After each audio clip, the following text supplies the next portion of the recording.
Hey, how you doing? It's D'Amico Jones. This is week 8, part 2 of TIM 6591, the presentation for the CEO and stakeholders. All right, let's go to the next slide.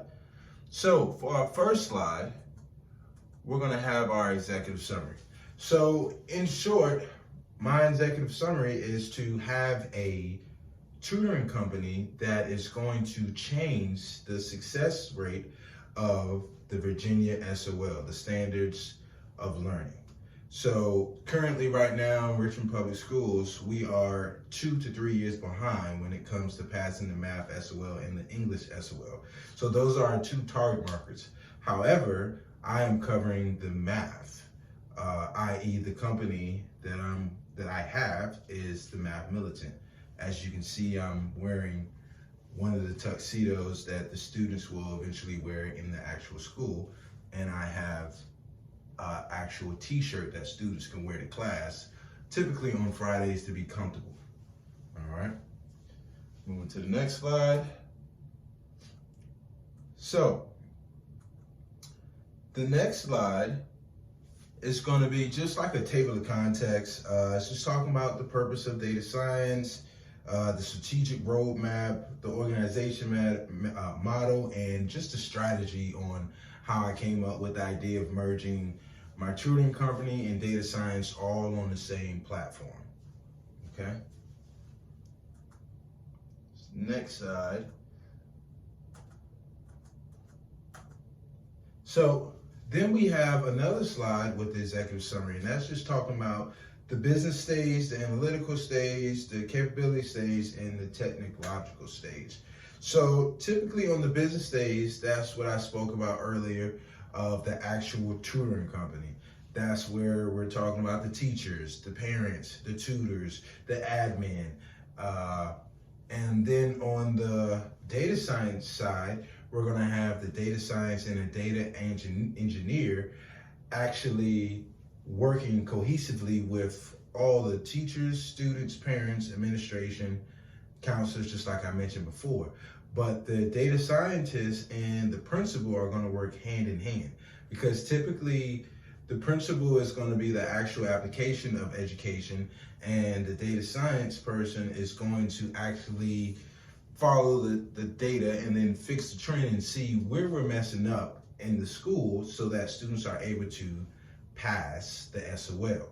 Now, of course, the data engineer is going to be the person that's going to be processing all the data. So they're going to stay more in that technological stage because they're the one that are receiving all of the data. We're storing the data in the Orient database, and they are processing what strands of the SOL, what weak subjects of the test that people are actually struggling on.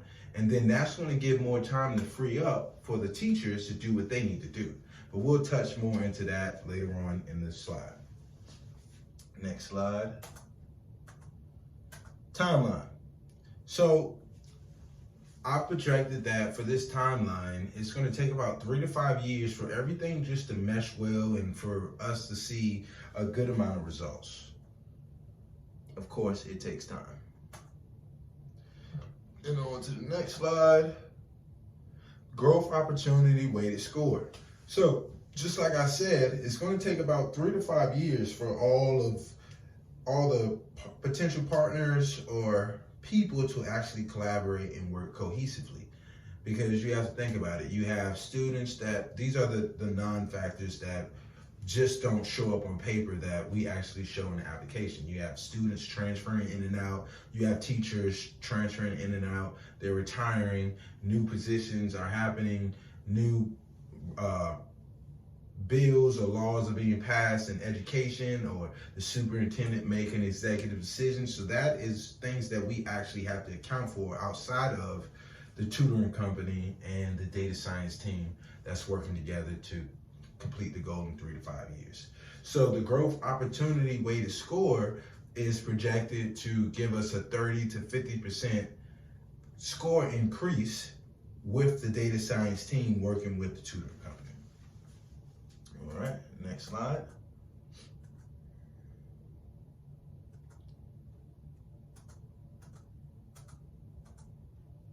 All right. So now we're just talking about the roles of the data science. So yes, what are we outsourcing? What are we insourcing? Obviously, we're going to insource the principal, the administration, the teachers, and the counselors. That could be insourced or outsourced. It just depends on the type of learning behaviors that we're dealing with. So typically, autism or autistic students, we're going to have to outsource for that, because that's not just a normal learning disability that any teacher or principal or staff or faculty could work with. So we're going to have to outsource for that.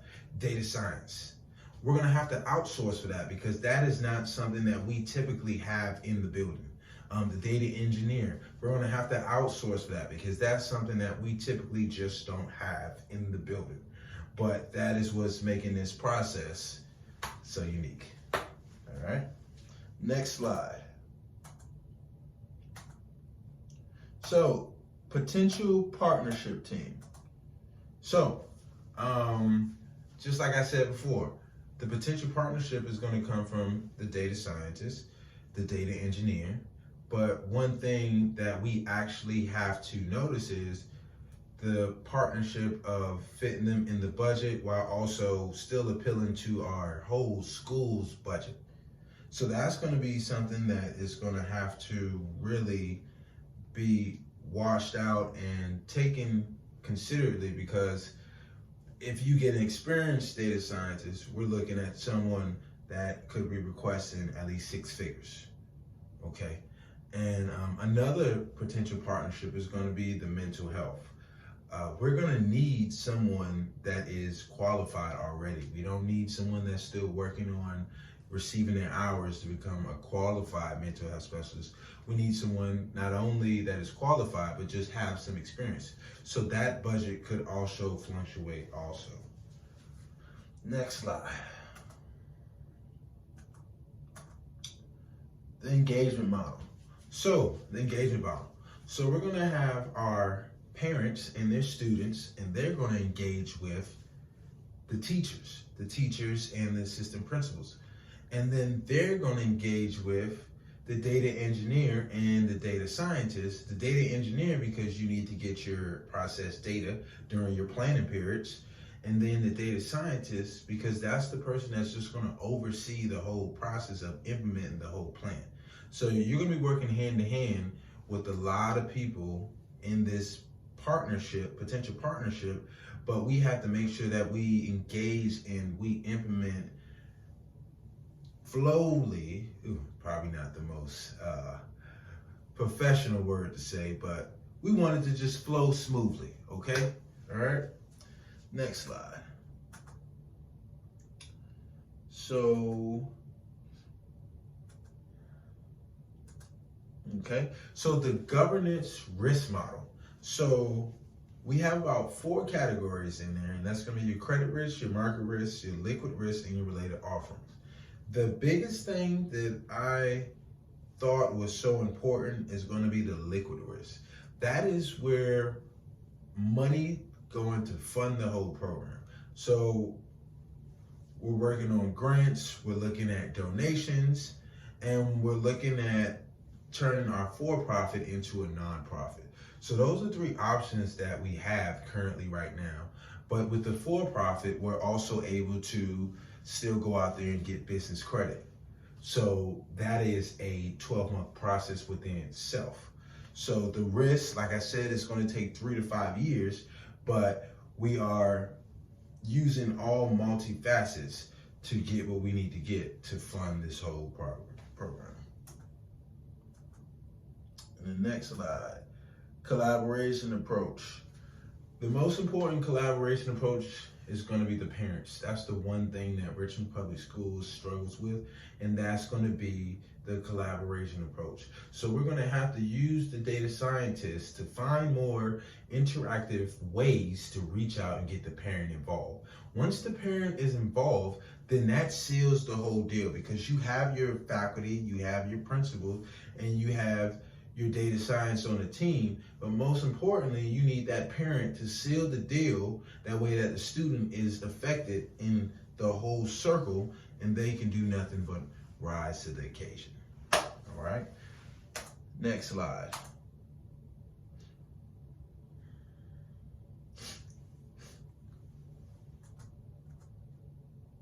Project management. So just how I talked about it earlier, we're gonna have to go out and find the correct funding and use our collaboration skills or our potential partners to make sure that we have all the funding that we need. So like I said before, business credit for our for-profit. And typically we're looking at about 900,000. That number is going to fluctuate. It all just depends on what's the salary of the data scientist, the salary of the data engineer, and the salary of the mental health company that's going to partner with us. And what resources are those entities or potential partners bringing to the table? So outside of that, the on-site, the people that work for the school, we're looking at a budget of $250,000. That's just to have the school and the tutoring company all function together. Like I said before, the data science, data engineer, and the mental health specialist, their budget or their salary can fluctuate. So anything on top of $250,000 should equate for that. Next slide. The planning period. The reason why I put this in the slide is because this really shows the application of how important the data engineer and the data science is to the company. When you use your planning period, the first 30 minutes is just going to be dedicated to you actually coming to the board, practicing the problems, right? And the last 30 minutes is you analyzing the data that the data engineer is giving you from the data visualization. They may say, these are your scores on Monday, these are your scores on Tuesday, these are your scores on Wednesday, and then for your assessment on Friday, you'll have a separate set of data shown also.